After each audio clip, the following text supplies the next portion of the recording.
Our meeting to order.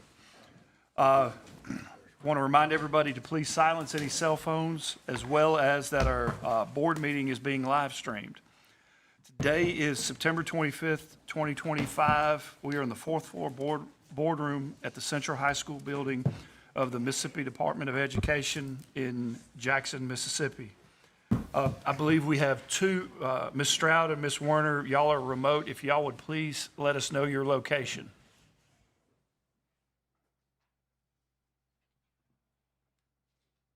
Ms. Werner, where are you? I am somewhere in Michigan. Hey, close enough. I'm near civilization because I got lots of vibes. Oh, I'm in a place called Manistee, south of Poland. But it is Michigan. Thank you. Ms. Stroud, where are you, please? I am in New Albany, Mississippi. Okay, thank you. If at this point we'll do the pledge and the invocation. Mr. East, if you lead us in the pledge, and I'll lead our prayer. Very well, thank you. Please salute. I pledge allegiance to the flag of the United States of America and to the republic for which it stands, one nation under God, indivisible, with liberty and justice for all. Let us pray. Dear Heavenly Father, thank you for this day. Thank you for giving us time to come together. Please guide our discussions and help us make the decisions that are in the best interest of our teachers and students in the state of Mississippi. In your name I pray. Amen. Amen. Okay, we have two sets of minutes to approve. The minutes for the August regular meeting and then the minutes for our September 19, 2025 special call board meeting. Any discussions or revisions to those? If not, do I have a motion? No. Do I have a motion to approve? Motion. So moved. Second. Ms. Werner and Mr. East, all in favor? Aye. Any opposed? Aye. All right, you have your agenda before you. Is there any additions or changes that we need to make to the agenda? If not, do I have a motion to approve the agenda? So moved. Mr. East and Mr. Pruitt? All in favor, say aye. Aye. Anyone opposed? Aye. Are there any items on the consent agenda that anyone would like to pull out for discussion? All right. If not, do I have a motion to approve our consent agenda? All right. Mr. Mayo and Mr. Jacobs, all in favor, say aye. Any opposed? Aye. All right, that passes. Next up is the report from the superintendent. Yes, sir. Thank you very much. It's been another busy month. A couple of items here. And I assume the website was on the, I'm sorry, we came in late. We had a subcommittee meeting, the teachmississippi.org website. I assume it was probably up there before the meeting started. But we have a new website. It's called teachmississippi.org. It's a teacher recruitment website that actually was created in-house. Very outstanding work. I wanted to highlight it. And they'll pull it up on the screen if they have not already. What this site does is it markets the teaching profession in Mississippi while breaking down the teacher prep and licensure process. That's something we get lots of questions about. How do I become certified? If I do not have a teaching license, how do I get a teaching license? How do I become an educator? This website is laid out very, very well to help that process. And what it does is it actually has a quiz that's built into it. You click on the quiz, it asks you several questions, and it just directs you to different pieces of information that helps you find the correct licensure pathway that fits the background, the specific background of the individual. It also highlights the benefits of teaching in Mississippi and has an interactive salary schedule to help those that are using the website compare maybe what their current position where they are in the private world is to what it would be in the public world, in the public school world. and also based on their degree that they have and where that would fall. So that's very, very useful information. Additionally, we have the new talent portal that's listed, that's housed in Mecca, and it links directly back to that talent portal, which we have encouraged and pushed our school districts to utilize in the recruitment of the recruitment of teachers across the state. So this is a outstanding addition to our website. Yesterday had the joint legislative budget committee hearing. Presented on MDE's FY27 budget priorities at this joint legislative budget committee hearing. I believe this was the first time in 3 years that MDE has been requested to come do this. I feel like it went very well.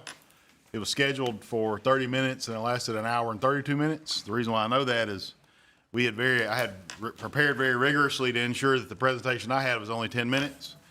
And I had my timer set next to me, and when we were on slide 2 and it was at 14 minutes and it wasn't my fault, I just turned the phone over and I said, you know what, this is just going to take longer than 30 minutes. So we were able to answer all the questions. They had a couple of things that they wanted as far as pieces of information that we're getting to them. It was some of our individual lawmakers asking for that. But overall, I thought it was a huge success. And that's not just my opinion. I was rating my opinion based on those that were watching. And I have people here that will definitely always keep me honest on whether or not I did a good job or not, and I appreciate that tremendously. So strategic planning and standard setting. The strategic planning focus groups have kicked off. ELT members and I participated in the first strategic planning focus group with Studert. Part of that was gaining their input. The other part was a run-through session for what their role is in these individual focus groups. Over the next 2 weeks, over the course of this week, there's been several that have taken place, but over the course of the next 2 weeks, we'll be facilitating these focus groups with students, teachers, principals, superintendents, lawmakers, IHL, community college leaders, business leaders, and educational stakeholders gaining their input. And this is gaining their input, their perspective. There's 4 questions that they answer, and each one they're planned for about an hour, and most everyone's taking at least an hour. When it goes over an hour, there's some really good conversation that's happening. So I appreciate our people for leading those meetings. The standard setting meeting, we held the first of 2 to 3, planned for 2, but lots of times it'll end up being potentially could be 3. Standard setting meeting for accountability and the summative rating process, the summative rating piece of that, how we actually distribute the A through F system that we have in Mississippi across districts and schools. And in this, we're building on the recommendations of the Accountability Task Force to establish new requirements for how schools and districts receive those letter grades, like I said just a second ago. This new summative ratings system will be established for the current academic year, and grades will be assigned in the fall of 2026, the year we're currently in. The accountability results you're approving today are obviously last year's, the 25 accountability results. And we've had that question a lot. It will impact this current year that we are in school. That is this at Christmas, our block high schools are 4x4s. They'll take that end of course assessment, and of course at the end of the year is when the lion's share of everyone takes the assessment. So it will be impacted. I want to thank you to Mr. East for participating in that standard setting work as a state board representative and a district superintendent. So he sees it from both viewpoints there. As far as administrator and teacher meetings, we did kick off our Mississippi Superintendents Institute. We have 2 cohorts that are running. We have the new superintendents, which the lion's share are in their first year. There's a couple that are in the second year of their superintendency. There's around 28 in that cohort, and then there's around 28 in the career superintendent's cohort.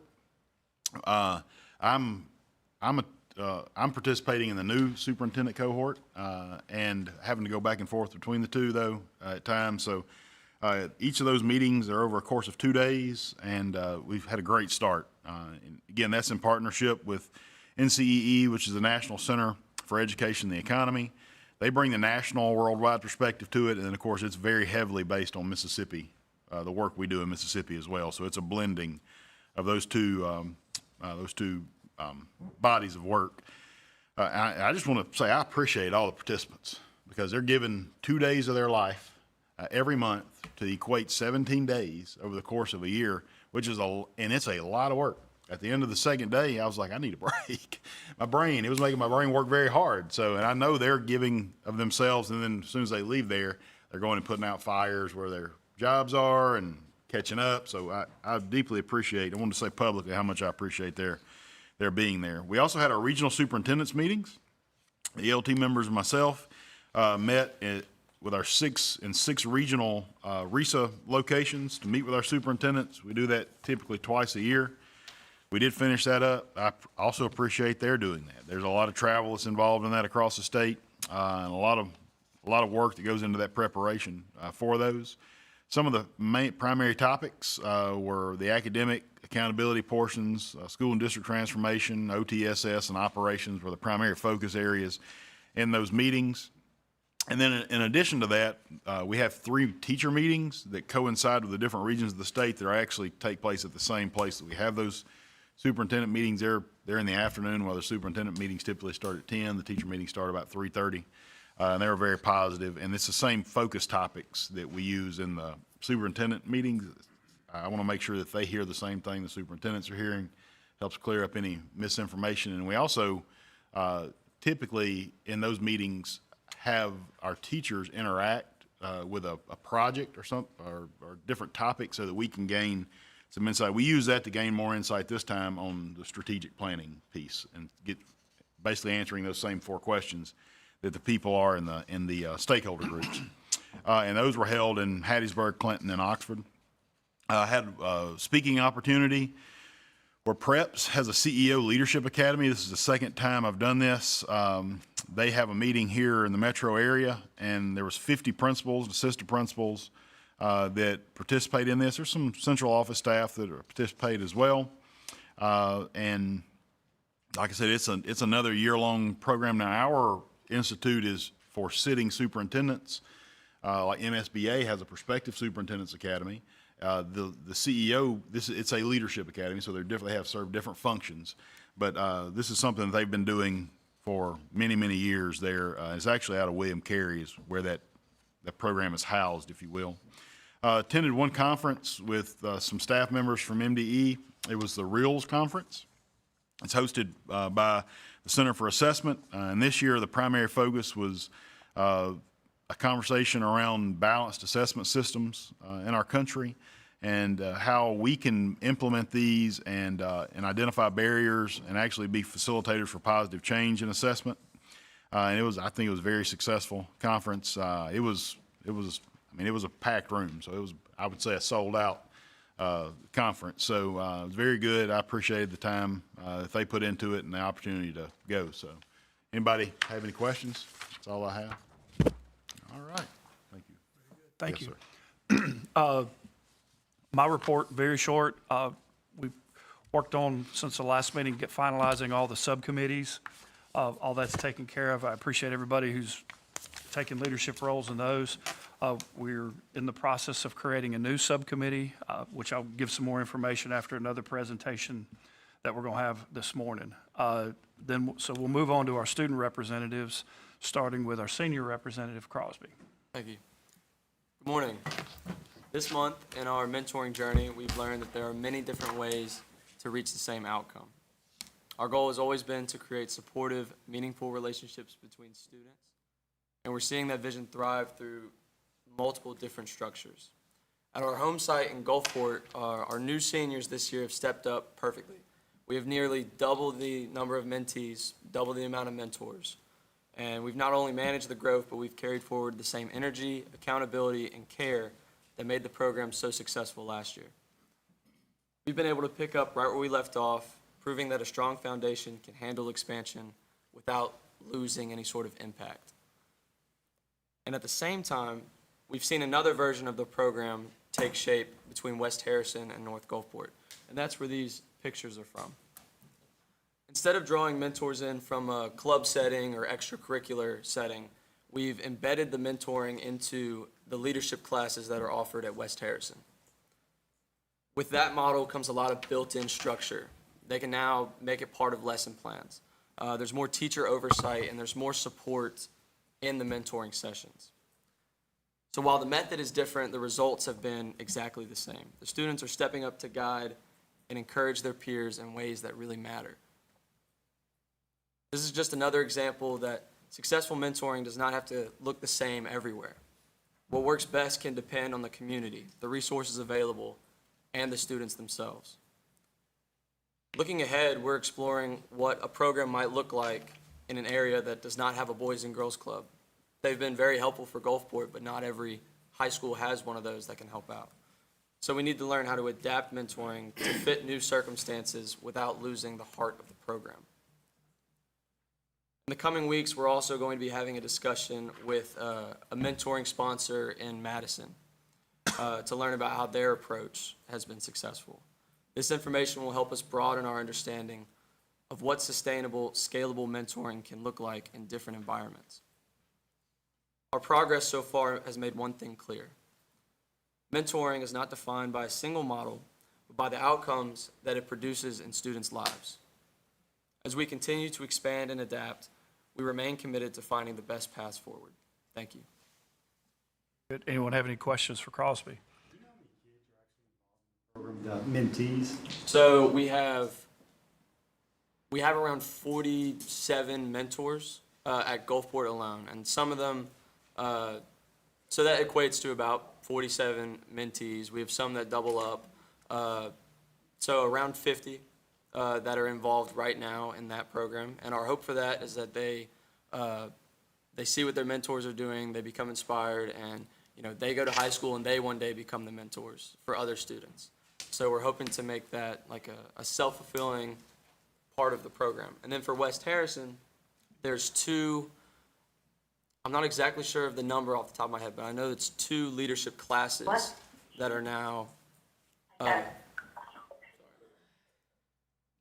it's 2 full leadership classes that are now participating. And so I believe there was 2 sessions. The bottom left picture was the morning session, and the bottom right was the second class. So those are our mentors, and each one of them has a little mentee, and some of them might even have 2. So it's probably approaching 100 students between the 2 programs. And then we're going to be discussing with there's a mentoring program in Madison Central that they have mentoring as an actual class block. And so we're going to be communicating and figuring out the pros and cons of that strategy as well. Any other questions? Okay. Next, we will turn to Michelle with her report for this month. So recently I traveled with my sister and I helped her move in her freshman year at college. And while helping her settle in, I also had the chance to visit both MIT and Harvard, and walking around those campuses, seeing the environment, and then watching the students who were just beginning their college journeys were really inspiring and motivating for me. And so this experience made me realize how important college campus visits can be for high school students, because I think that they not only help us imagine ourselves in that space, but it also helps us open eyes to the different opportunities and resources that each school has to offer. And in Mississippi, we are very fortunate to have many excellent local colleges and universities that regularly participate in college fairs. And I think that these institutions, they provide strong opportunities that are close to home, and for many students, they are the perfect fit. But at the same time, I think that we can strengthen the way students are introduced to their options. And so one idea would be to expand college fairs, both in size and in frequency. So maybe hosting fairs more often, especially at the beginning of the year, would give the seniors who are currently applying for colleges the chance to explore their options earlier. And then many can make important decisions about their applications.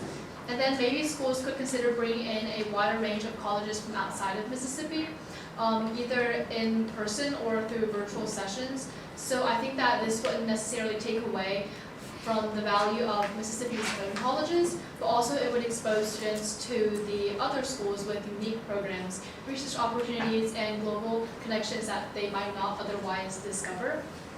And then another suggestion would be to give students greater exposure to higher education by organizing like small field trips to more local college campuses.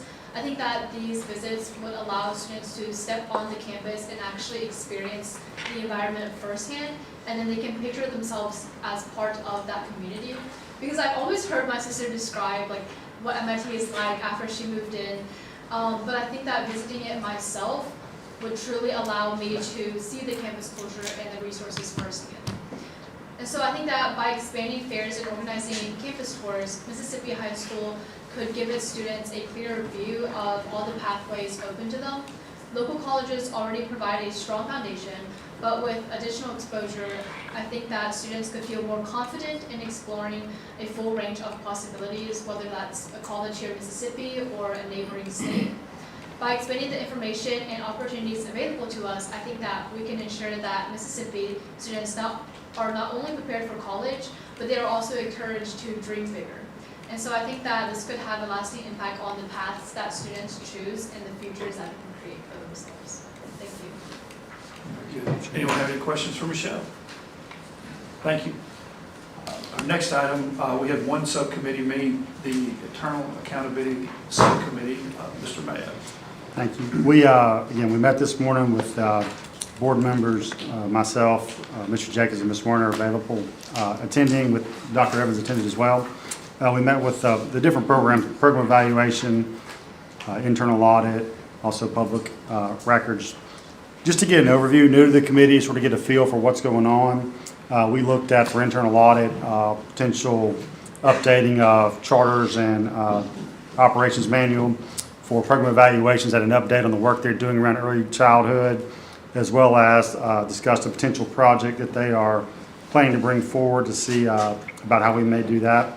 And then just in general, talked about functions of the department and things that need to be addressed or questions they had or really questions I had. And good meeting. I just really want to say I appreciate I'd asked a bunch of information in advance and it got sent to me.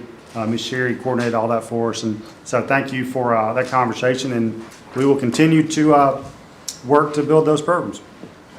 Very good. Thank you. All right. Our first action item is the approval of the 24-25 statewide accountability results. Dr. Vanderford.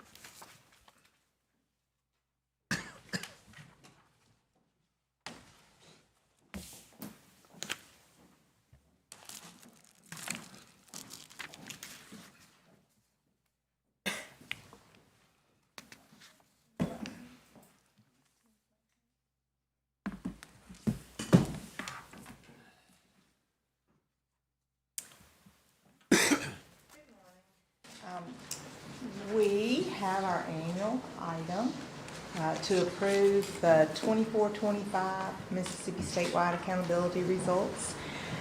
As you know, this is based on the assessment data for this assessments that students took in the previous school year.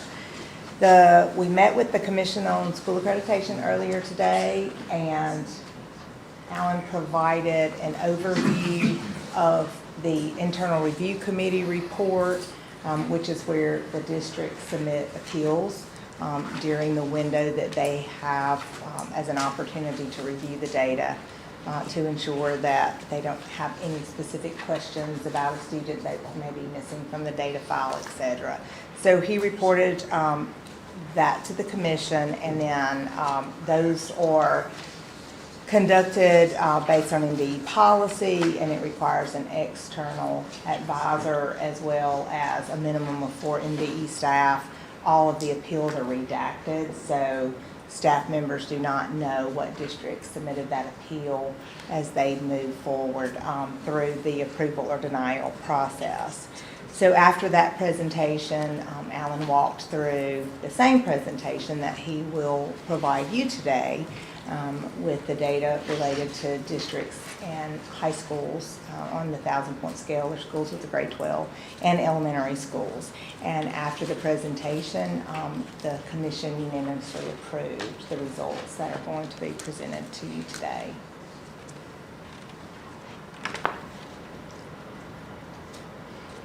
I apologize about PowerPoint. Location.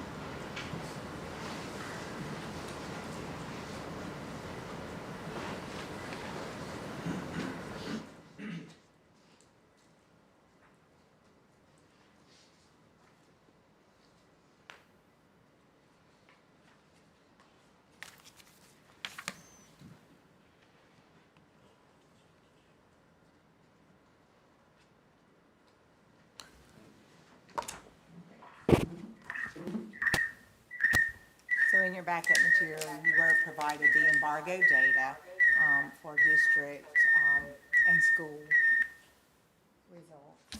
And so the presentation that Alan will provide is just a brief overview or summary of the files that you have already been provided. Okay, sorry about that delay.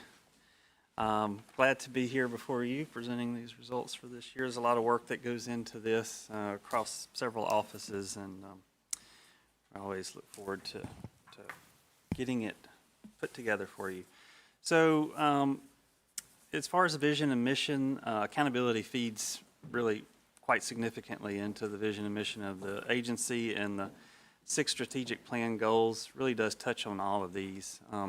Accountability is essential to ensuring that we're working towards our overall goals of making sure that all students are ready and can be successful when they leave public education. So just some summary notes about accountability. These are the grades that we'll be presenting this year come from 24-25 school year data on students' academic achievement and growth primarily. Graduation rates that are included in accountability this year are for seniors that graduated in the spring of 2024, so they're lagged 1 year. We'll bring grad rates to the board again in January, usually in January of each year, so you'll get the ones coming up soon. The accountability system relies heavily on growth, and just to point out that as many of you know, coming out of the pandemic, we saw increased rates of growth as students recovered in their academic achievement coming out of the pandemic. Also, we reported to you assessment results recently that showed some plateauing of proficiency rates in all 4 subject areas. That will consequently show some lower overall growth measures in accountability measures. So goal 6 of the strategic plan states that every school and district is rated a C or higher. So we present this table to show those percentage of schools and are these schools and districts that are a C or higher. You'll note that we had increases over several years and a slight decrease this year. This just shows a geographical representation of grade assignments across the state, the darker green being A and the lighter green all the way up down to an F. And this table shows the percent of schools and districts that are rated an A or B. And this is relevant because Mississippi Code, Section 3717.65C, requires that standards be reset when 75% of students are proficient or when 65% of schools and districts are earning a grade of B or higher. So we met that threshold in 23 and 24, slightly down below that threshold this year, but we have initiated the standard setting process as required by state law. And Superintendent Evans just mentioned about the standard setting processes that we've been going through. We started that process in January of 25, discussing with the Accountability Task Force about their recommendations for standard setting and providing some feedback there. We've moved forward with that since then. The plan was to use this year's data to run impact for standard setting. So preliminary data was available in August. We used that data to prepare for a standard setting committee that met September the 9th. Now that accountability results have been finalized and brought to you, the plan will be to have another standard setting meeting October the 13th. They'll use the data from this year to run impact and make those final decisions for standard setting. And then our goal is to publish those standards for summative ratings, A through F ratings for schools and districts by the end of October. In the spring, we plan to use last year's data to run accountability with the new standards and show what results would have been had we had new standards in place. This is just kind of a preview of information for schools and districts as they go into the next accountability year. So now I'll talk about results for this year. This is the state aggregate results for the accountability components and a comparison from 24 to 25. You've already seen graduation rate, you know that it's down a couple of tenths percent. We see our decreases reflected here in proficiency in all 4 subject areas, as we saw on the assessment report. Impact to growth in math is negative. We do still see some increases in growth in reading and reading low 25. I thought of interest, national studies during the pandemic reflected that math took the biggest hit to progress during the pandemic, and we see that reflected here. Acceleration is up slightly, college and career readiness is up, and English learner progress, that is students that are learning English as a second language, is up. Okay, now we'll talk about district level information. This chart just shows the percent and count of districts at each grade level assignment over the years. So you'll see we've seen some slight decreases in those counts for A and B level from last year. Of note, we have the same count of districts, 148 this year, and also of note that includes 10 charter schools. We have 10 charter schools in the state, and the charter schools are reported as a district and a school. This chart reflects those grade changes from one year to the next, and the way to read this chart is if you start on that left-hand column, that is the grade assignment for 2024, and I'll just do an example. So for districts that were a B in 2024, 3 of them moved up to an A in 25, 28 stayed the same, 18 decreased to a C, and 1 decreased to a D.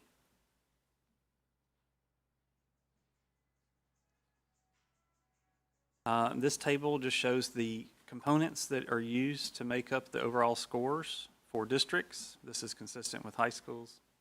Districts are treated as one large school, so one K through 12 school. These scores are added up to get a composite score, and this table reflects the top 10 districts based on that overall composite score out of 1,000 points.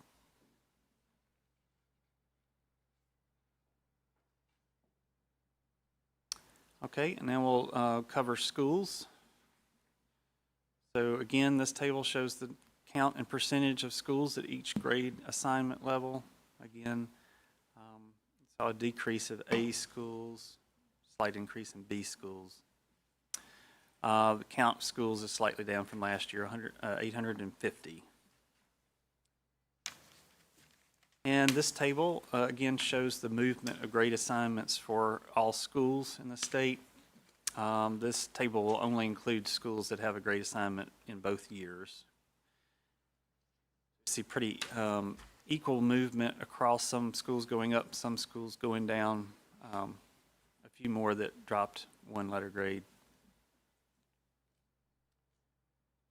And then we'll split these schools out into the elementary middle school group, which is their 700-point schools, and our 1,000-point high schools. So we'll start with 700-point schools, and these are the components that make up their composite accountability score.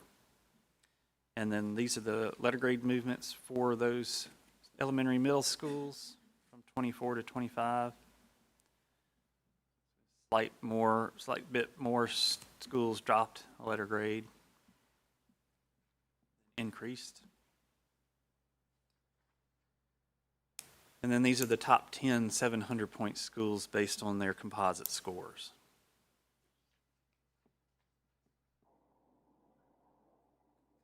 Okay. For the sake of accuracy, this is Mary Werner, and I am now back online. I'm really in the middle of nowhere. Thank you, Ms. Werner.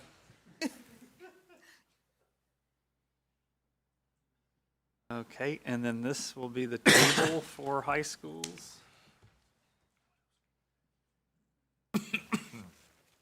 And then this is the grade movement for high schools. Pretty even movement up and down for high schools. So that gray bar that runs through the center of the chart just reflects the count of schools that remained the same letter grade from year to year. You see there's not one for F. That is because there was not a F high school last year.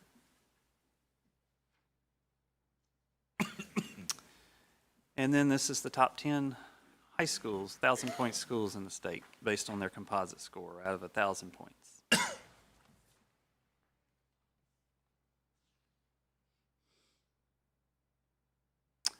And I just want to finish by saying I know the board members have results reported in two ways. One is by these different grade spans of schools in a summative chart, and they're rank ordered based on the composite score. There's also a listing of schools by district that you've received. We'll post those files to the usual sites on Mississippi's Department of Education's webpage under reporting. But also want to point out the Mississippi Succeeds report card is a much more useful and interactive tool to look at all things accountability and all other data that we collect on schools and districts in the state. Through the report card at this page, you can search for your school or district that you want to look at. It will provide summative graphics for each of those accountability components that are clickable, and you can get additional data for each of those down by student subgroup. And the page even allows you to download the full data file for each year. So anybody that's doing research or wants to do additional review or analysis of the data, they can do that. So very useful resource we hope everybody will take advantage of. This time I'll entertain any questions you might have. This is very well composed and put together, easy to understand. Thank you.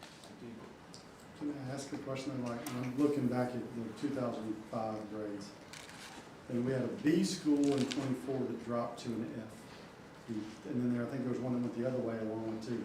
Those seem like huge deviations. Was it last year the anomaly? Is this year the anomaly? I mean, when things like that happen, how do we sort of dig into that? Yeah, well, we have those outliers just about every year, and you know, there's different things that can be attributed to that. Sometimes it can just be small in counts of students. It could be a small school. Especially high schools can have fluctuations in their graduation rate depending on their senior size. Some of them can just be related to program changes within the school. We have a model that rewards highly for growth. So if a school has a relatively low proficiency rating and they're able to get students to grow from one year to the next, they can earn a lot of points in growth. So increases in performance certainly are achievable for schools. Usually they are not F to B. Yeah, we had several that went both. I mean, it was good to see, looking at the schools, the number of Fs that increased, and that you had more than half moved out of that rating, it appears.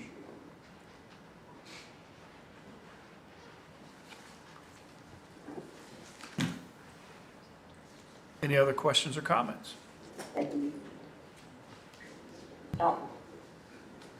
At this time, we need to, do I have a motion to approve the 24-25 statewide accountability results?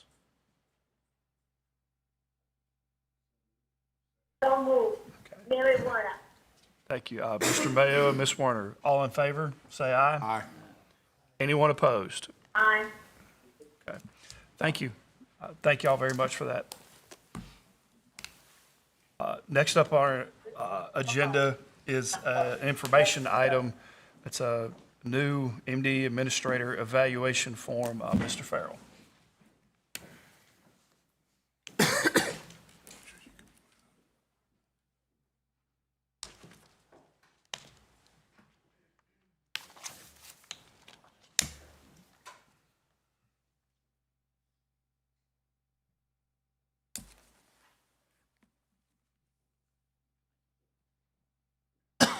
Thank you, Mr. Miller. Good morning to the State Board of Education, and good morning, Dr. Evans. I'm here to give you information on a evaluation tool/form that our office has been working on.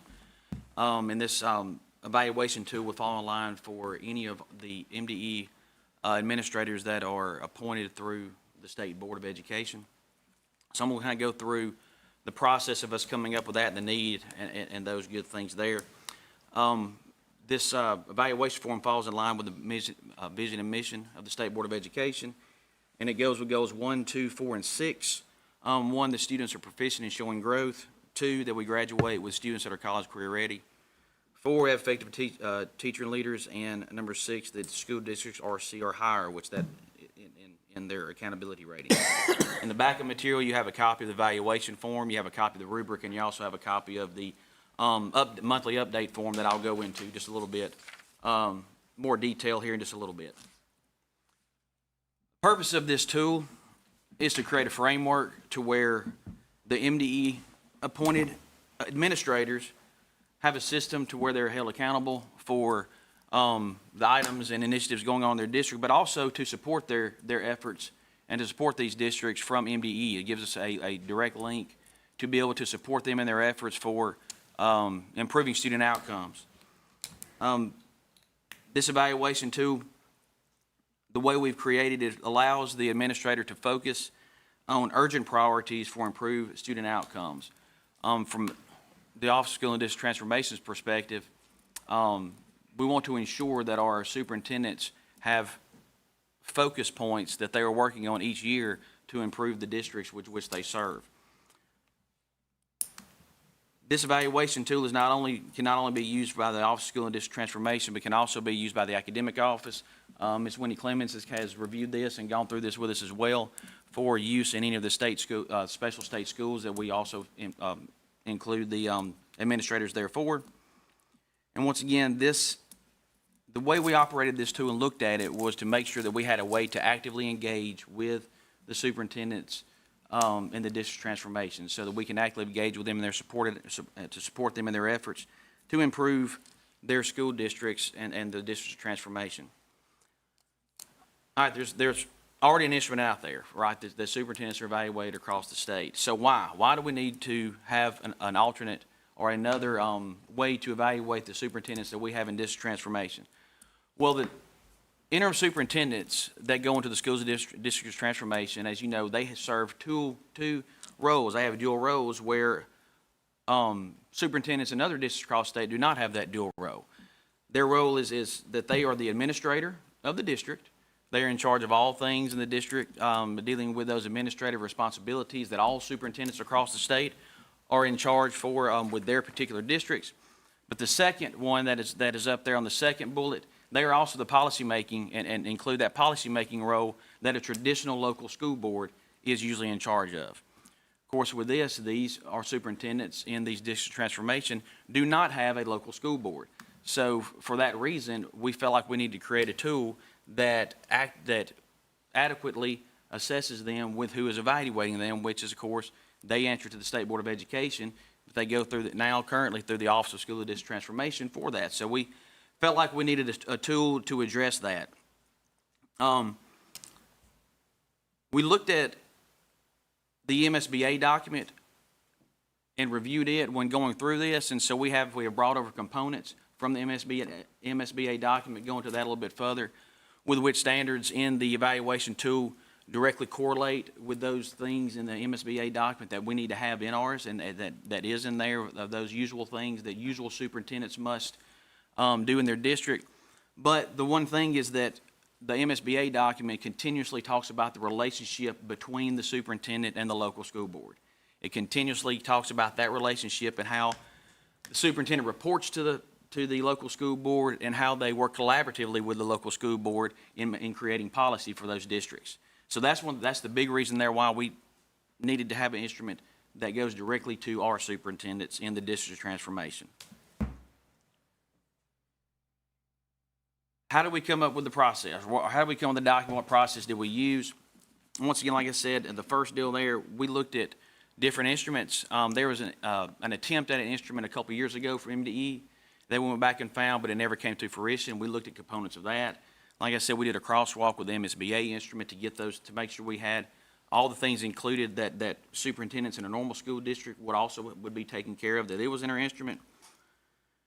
And so we took a holistic approach in this plan to where we had actionable measures and called for our superintendents in our district transformation to put into action things that needed to be there to improve their districts. And I'll get on that in just a few more minutes. We collaborated with other MD officials. Also, we brought in the current district transformation superintendents for a work session one day. We brought them in, showed them the instrument that we had come up with. We allowed feedback from them. We had about a 4.5 hour work session with them to go through each one of the standards, what they thought was, what they liked, what they thought needed to be changed. And we took that feedback and actually did some things with the instrument from that work session with them. We created a rubric for this evaluation tool. The rubric mimics the PGS and Administrator Growth rubric already established by the Mississippi Department of Education, to where it is a 4-point system. So it mimics that same type of rubric in that shape, form, and fashion. Also, like I said, we allowed, once we had the final document, we had several people from MDE, we reviewed it, went through different departments for people to look at and see where all needed to be changed for the final document. So currently, Process Standard 3.1 does say that superintendents will be evaluated by the MSBA evaluation. What we're looking at doing is changing that process standard to say that they may be evaluated with the MD administrative evaluation form, which is we're discussing today. So those are the 8 standards there. I'm not going to read through all of them, but in the material that you were sent, it's got a description of all of what we're looking for within each standard, and it also provides evidence that can constitute showing evidence of those particular standards. The superintendents, of course, have that. They went through and looked at those, and they gave us some things that could also be evidence under these things. So that is there for you to see in the packet there. Explains each and every one of those standards there. I do want to go over the first 2 a little in depth and kind of explain those, because this is, I think, is where our tool is a little different. Okay, so standard 1 is that each superintendent must do a comprehensive district needs assessment or analysis to see what's going well, what needs to be strengthened, what is not going well. And so there's a list of all those things that they need to go through and look at while they're doing that needs assessment. That takes place between every school year, ending one school year, going to the next, doing that needs assessment for the district. Standard 2 is that standard there to where those superintendents, what we're asking in that is for them to come up with the three largest areas of need or growth that they feel like their district needs from their needs assessment, from their district analysis. Okay, so it could be 3 for this district and 3 for this district. It could be 2, a couple of districts could have 2 of the same ones that they're looking at, but we want them to write a strategic plan for those 3 goals every year. Okay, so they get to determine, along with us, working with us, to determine what those 3 yearly goals are that they're going to write a strategic plan. And then we go into each of those plans, there's going to be the what, why, where, who, when, and how. In case y'all have seen those before and everything, of course, those questions there. The big ones is, what is the plan? Why do we need the plan? That comes from the needs assessment. Where in the district is it taking place? Is it district-wide? Is it a particular school that we see we need this plan that's really an area of growth that we have to have? When is it taking place? Of course, throughout the year. And then who is in charge of it?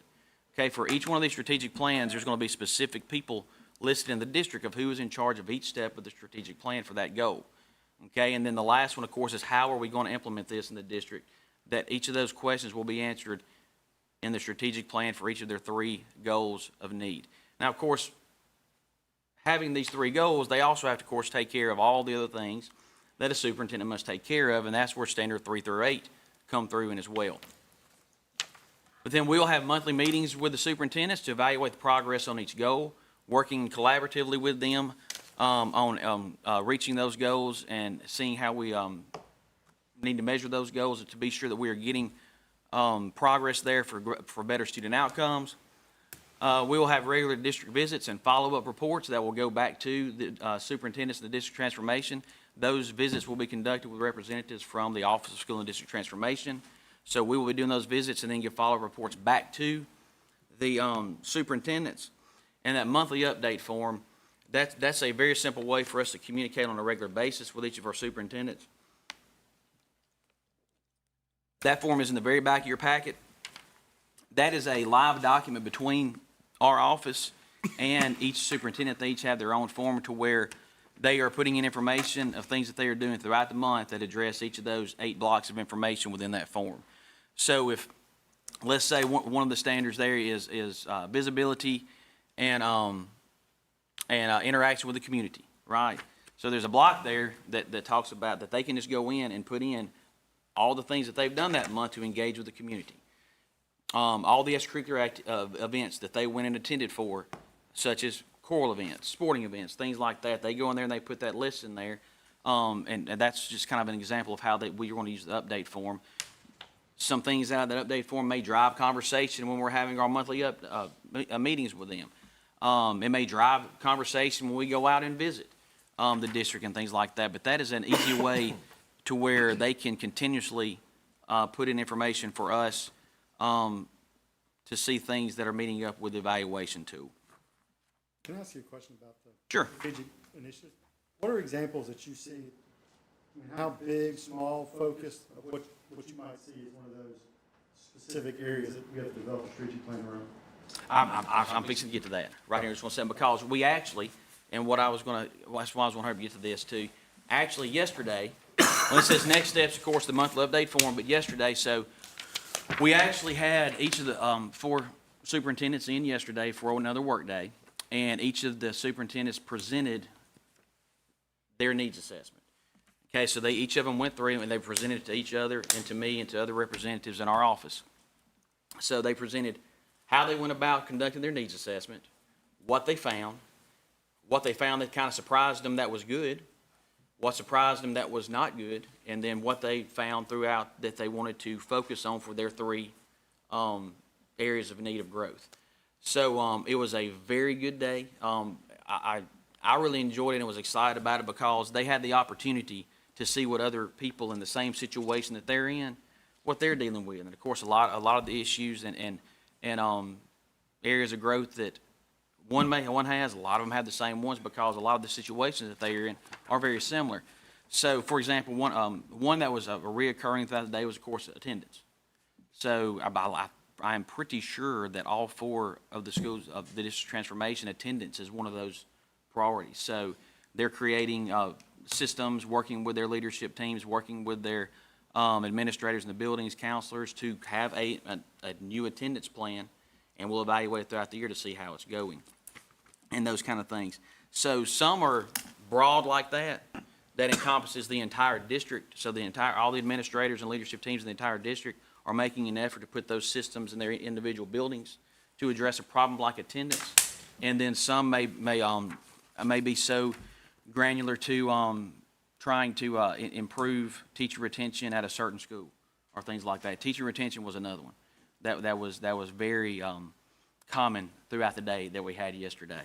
But I really enjoyed yesterday because I've already had 2 of them reach back out to me, said that they really appreciated the opportunity to be able to collaborate with each other, and we're planning on doing a couple more of those throughout the year in our meetings, so where they can come in, work together, learn from each other, and try to help each other solve problems and those types of things. Because one person may be doing this well in this district, and they kind of learn and get feedback from each other. So it was a very good day, and I enjoyed it. Does that answer your question? Perfect. Thank you. And wrapping up, we are going to for sure create a team probably in January to reevaluate this each and every year to make sure it's where we want it, what we want it to be. So we'll have that team in place. And like I said, the monthly meetings with administrators and the site visits will be very imperative for us to collaborate with the superintendents to ensure that we're meeting the measurements and the pieces of this evaluation tool. So that'll be very important as well moving forward. I think that's everything that I've got. I do want to say one thing, though. I forgot about this, and it kind of goes to your question. So the beginning thought in this was if we hit 3 things a year, very, very hard, strategically, attendance. Of course, that's when that might last a couple of years because you want to reevaluate things that worked, things that didn't work, but that may go on. But the thought in mind is that if the superintendents create 3 strategic plans a year for specific areas of need in their particular district, us not saying you always have to go work on this, and this, but letting them do the needs assessment, they come up with their areas of growth. And if they do 3, however many years we're in there, to me, that's us putting 3 systems in each year of things that we know and the superintendents know need to progress and move forward for better student outcomes. So to me, if we're instilling systems in the district through these strategic plans every year, then to me, whenever we get to the point to where we are ready to turn over a district back to local control, those systems are in place to hopefully create that sustainability piece for when we leave. Because then those systems are there, and working with, whenever that takes place, working with people that, when the district goes back, keeping those systems and how important it is to instill those systems because they have driven that success for when they're ready. So, and that was the main thought behind it of how do we also use this to create sustainability in the districts whenever they are turned back over to local control. And that's my presentation, and if anybody has any questions, I'll be happy to answer any questions. I do have a couple of questions, Mr. Chairman, if I may. The strategic plan, I'm assuming that's going to be more than the superintendent. There'll be the leadership team and possibly some community members that devise those, or is it just the superintendent? Yes, sir.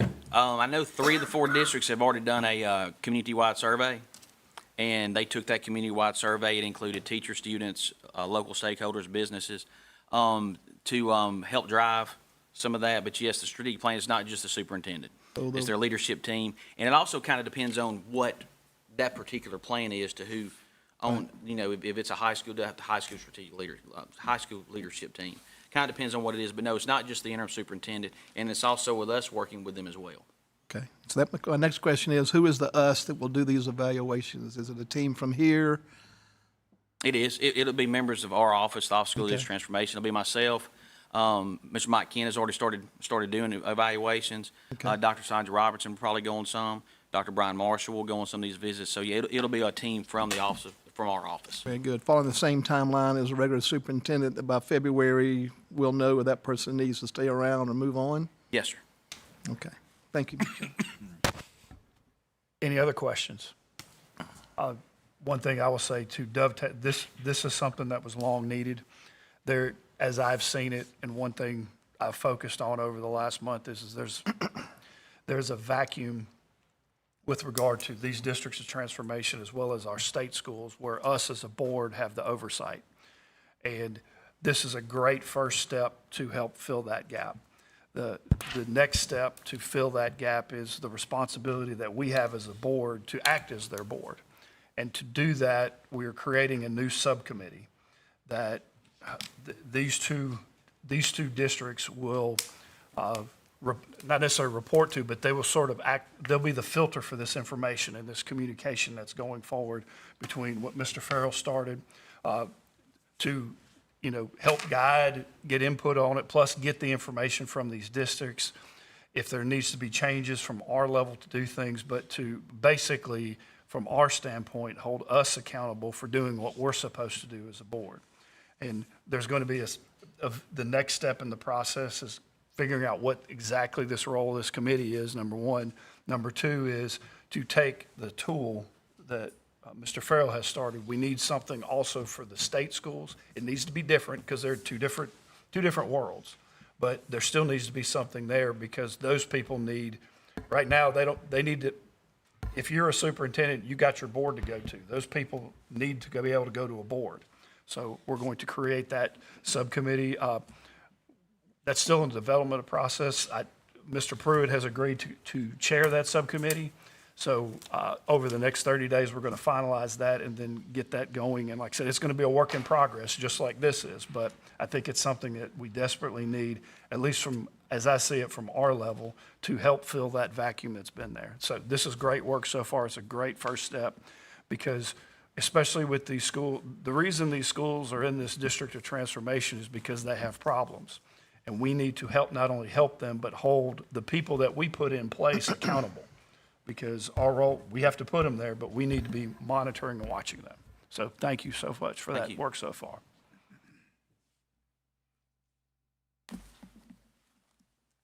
All right, our next item is we have one contract for discussion approval. Ms. Wiggins.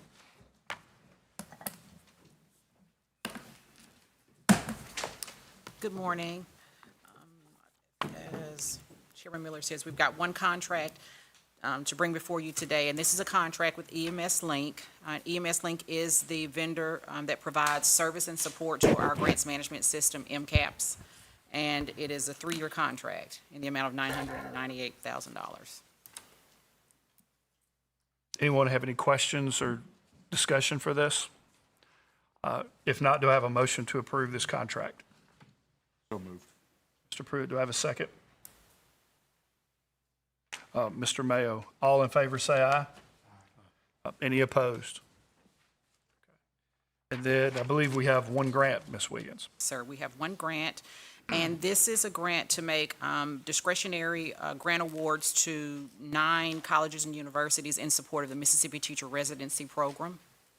And these are 1-year grants, and a total award amount of $2.9 million. And in your backup detail, the 9 universities are listed, and the amount of their grants are included. Any questions or discussion on this item? If not, under item 4A, do I have a motion to approve this grant? Ms. Barrett and Mr. Mayo with the second. All in favor say aye. Aye. Any opposed? Thank you, Ms. Wiggins. Thank you. I think I messed this up before about the consent item, so I'm going to do it again. This is Mary Warner. I was muted, but I was aye on those last 2 proposals. So please make sure that I get recorded. Yes, ma'am, thank you. Okay, we Okay, have, thank you. So you approve the agenda. I make a motion, we approve the consent agenda, whatever you call it. yeah, the consent agenda is A through O. Mr. East has made the motion to approve it. Do I have a second?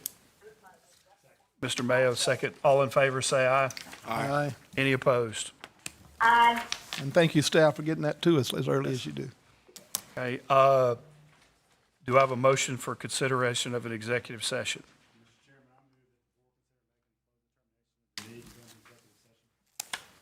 Do I have a second? Second. All in favor, say aye. Anyone opposed? Aye. All right.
The board has voted unanimously to go into executive session for a strategy session or negotiations with regards to prospective litigation involving the MDE or the issuance of an appealable order related to the appeal of the decision of the Licensure Commission filed by Spurgeon Banyard Educator License Number 167657, as well as litigation involving McKinney versus MSMS, such executive session being in accordance with Mississippi Code annotated Section 2541-7-4B.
Ladies and gentlemen, the State Board of Education met in executive session to consider the appeal of Dr. Spurgeon Banyard, educator license number 167657, from the January 8th, 2025 decision of the hearing subcommittee of the Commission of Teacher and Administrator Education Certification, Licensure and Development, who unanimously voted to suspend Dr. Banyard's license for 5 calendar years and ordered Dr. Banyard to participate and complete a 3-credit-hour course on educator ethics prior to petitioning for reinstatement of his license, all in accordance with Mississippi Code annotated 37.3.2 subpart 10 and 37.3.2 subpart 12.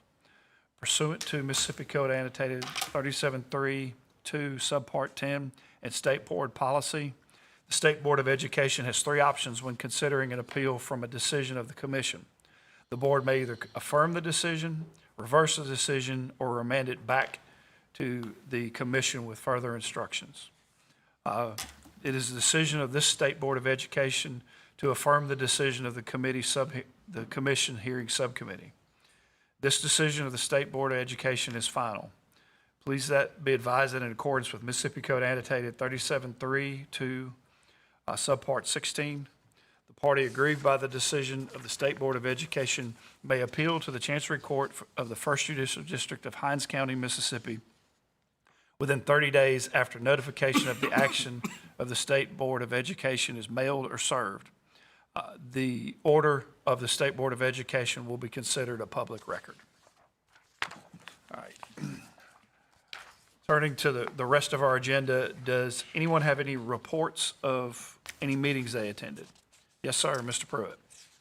Mr. Jacobs and I attended a meeting at the Mississippi School for the Arts in Brookhaven. It's the first time I had been to that campus, and I will say that the word I have used to describe that meeting was absolutely inspired by the physical property and what they do and the talent of those students. Very good. Anyone else? Does anybody need approval to attend any meetings? Okay. Our October board meeting will be held on October 16th, 2025 in Jackson, Mississippi at the Central High School building in the 4th floor boardroom starting at 10 a.m. Do I have a motion to adjourn? Mr. Mayo, do I have a second? Dr. Barrett. All in favor, say aye. Anyone opposed? Very good. Thank you, everyone.